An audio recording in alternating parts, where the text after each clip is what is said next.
Yo à tous les amis, c'est Koro, j'espère que vous allez bien. Aujourd'hui on se retrouve pour une nouvelle vidéo et aujourd'hui on se retrouve pour une tier list sur Kingdom Rush Battle et aujourd'hui on va faire une tier list uniquement sur les héros. La prochaine fois ce sera sur les tours. Je vais essayer à ce que ce soit court la tier list parce que vraiment les tier list ça prend beaucoup de temps d'analyse et d'explication. Mais moi je vais essayer d'être le plus rapide possible pour pas que la vidéo fasse non plus 3 heures et je vais argumenter rapidement, voilà, faire quelques petits trucs pour vous expliquer pourquoi je mets tel héros à leur place et pas plus haut ou pas plus mauvais. Voilà. Et nous allons mettre les noms aux catégories et je vous retrouve après.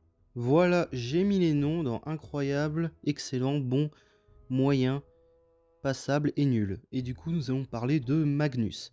Magnus, je pense qu'il est excellent. Je pense que je vais le mettre là. Mais en fait, parce qu'il est excellent dans tous les modes. Dans le mode Stadium, dans le mode Ladder, il est très fort.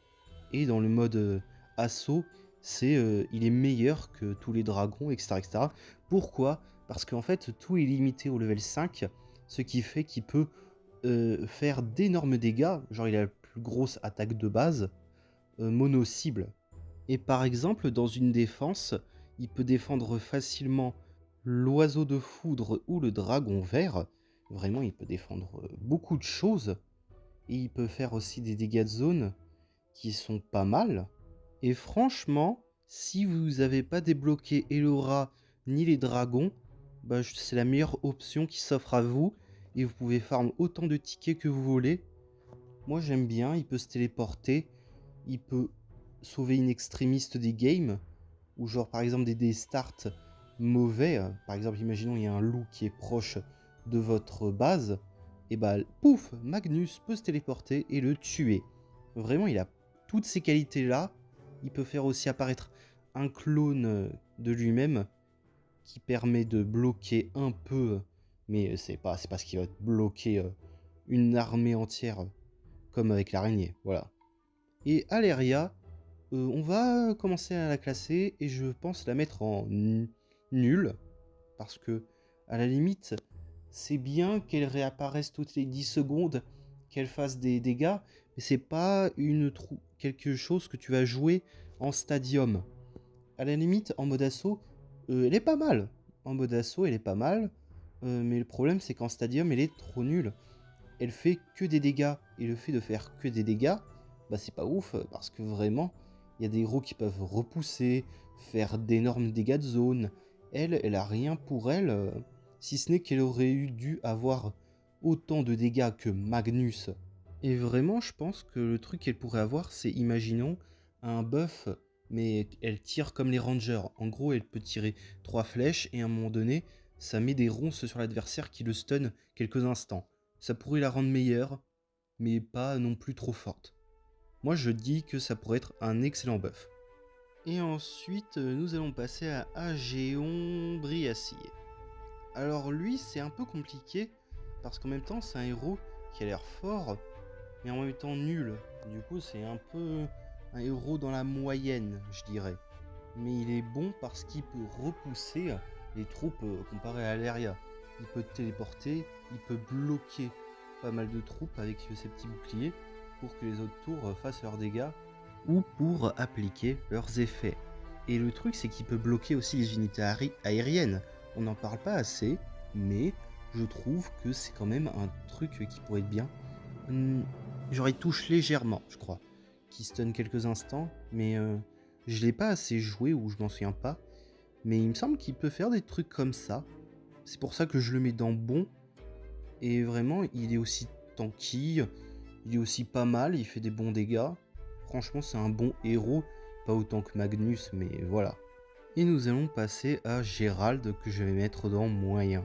Pourquoi? Parce qu'en fait, son seul truc, c'est boost les unités comme les paladins, les archers.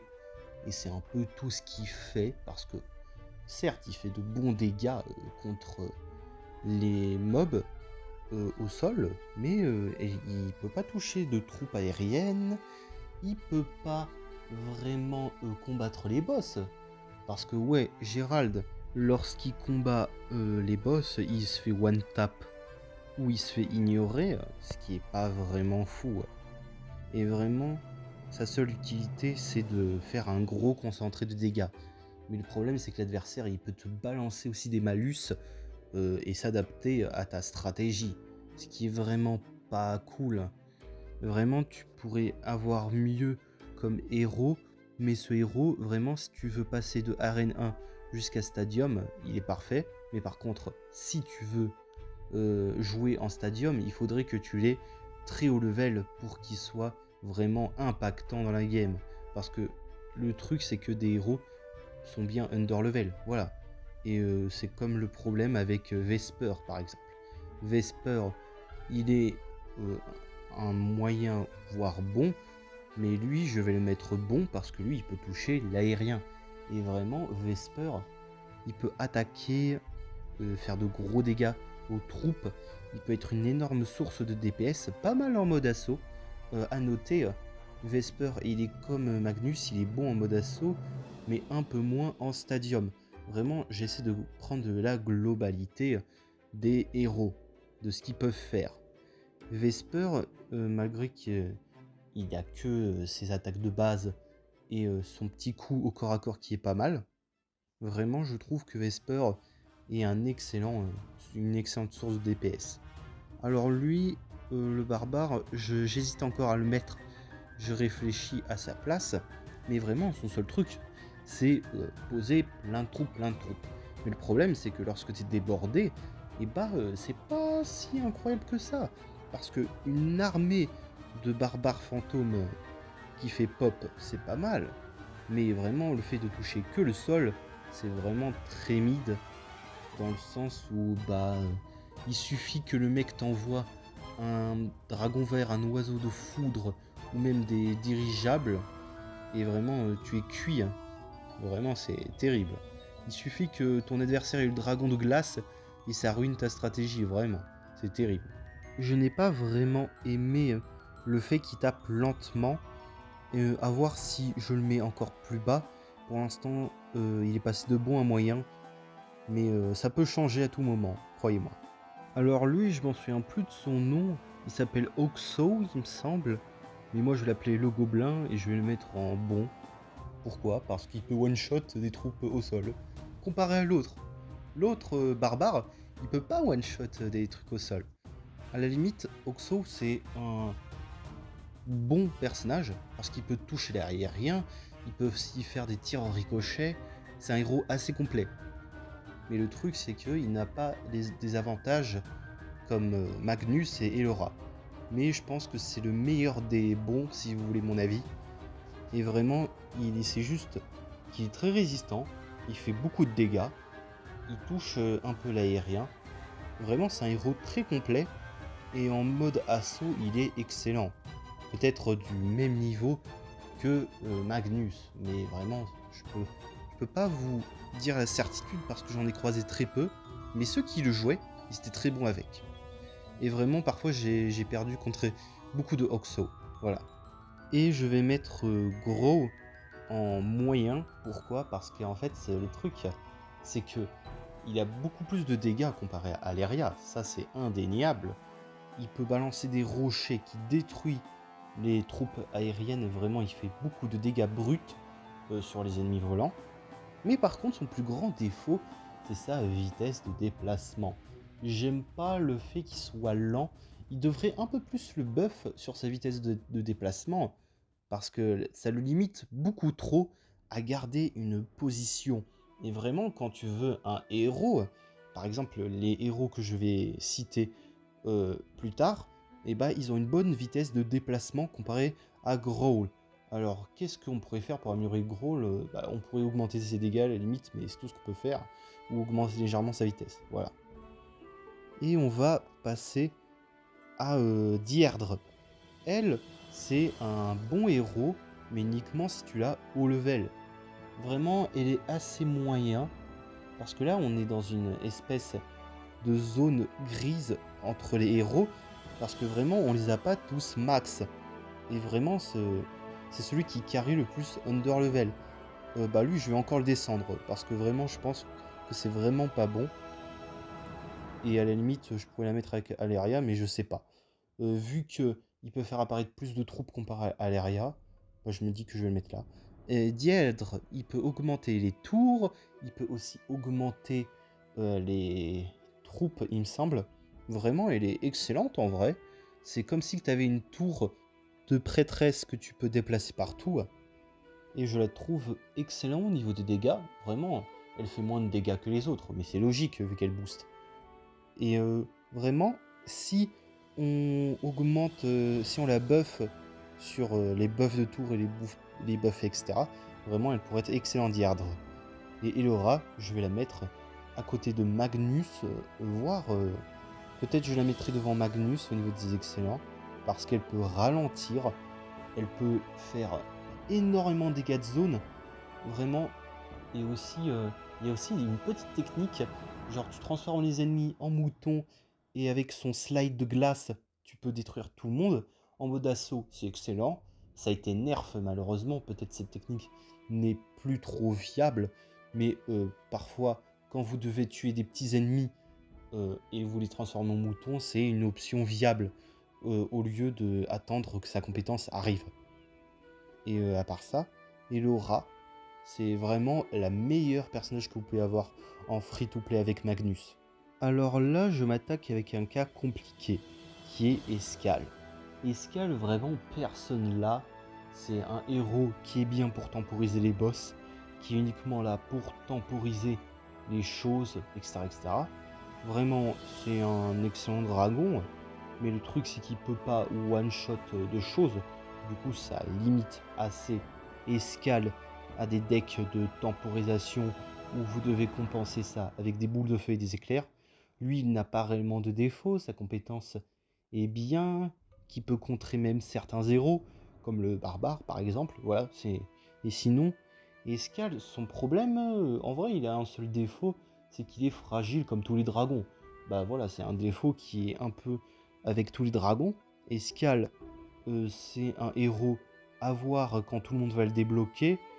Mais le truc, c'est que par exemple, on a Bérésade que tout le monde a et tout le monde préfère jouer avec habitude. Je sais pas si on aurait eu Escal avant Bérésade et qu'on pouvait le débloquer avant Bérésade, et bah ça aurait été pareil. Et du coup, H-Bite, je vais le mettre en excellent vu qu'il est moins fort que tous les dragons. Et vraiment, H-Bite, son truc, c'est que certes, il peut one-shot, certes, il peut faire des dégâts, certes, il peut balancer des boules de feu sur les troupes ennemies, mais vraiment, c'est comme si tu chatouillais un peu l'ennemi. C'est pas ce qui va le faire flancher. Et à part si tu le mélanges avec la tour de cultiste, il peut être pas mal. Il peut faire une bonne petite stratégie agressive, passive. Mais vraiment, au niveau de la défense, vous comptez pas sur lui. Voilà. Il fait de bons dégâts, mais vraiment, il va falloir compter sur vos tours pour pouvoir one-shot ou détruire vos troupes au niveau de la défense. H-Bite, lui, c'est uniquement de l'offensive un peu. Et on va mettre Bérésade ici, parce que oui, ça va faire débat, mais je m'en fiche. J'ai vu que dans le serveur Discord où je suis, où il n'y a que des Français généralement, il y a quelqu'un qui a partagé le fait que Escal est le meilleur héros et que c'est validé par un top 50 monde. Moi, mon argument c'est j'ai fait top 15 saison dernière, top 15 monde, ça veut dire que moi je suis plus légitime? Bah je sais pas.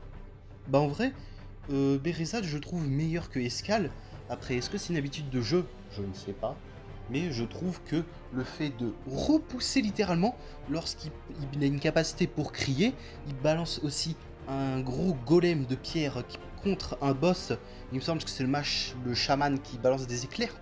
Vraiment, Bérésade, je trouve meilleur dans la globalité et dans les boss qu'il propose. Et peut-être avec une mise à jour, Escal serait plus polyvalent au niveau des boss. Mais vraiment, ces deux héros sont équivalents. Ça dépend de votre style de jeu, je dirais. Mais vraiment, le fait de repousser, c'est trop fort comparé à Escal. Lui, il peut ralentir, mais il n'empêche pas l'avancée des troupes. Voilà, c'est le seul détail qui me fait départager en faveur de Bérésade. Ah, et il peut one-shot comparé à Escal, il a un tir pour one shot. Vraiment, Bérezad est plus polyvalent que Escal. Certes, il peut geler les troupes, il peut embêter l'ennemi, mais vraiment c'est tout ce qu'il peut faire. À vous de décider ce que vous appréciez le plus, voir si vous êtes d'accord avec mon avis. Et vraiment, je suis d'accord avec ma tier list. À vous de voir si vous, vous faites mieux comme tier list. Vous pourrez peut-être me partager dans le Discord. N'hésitez pas à mettre un like, un commentaire. Sur ce, c'était Koro. À plus.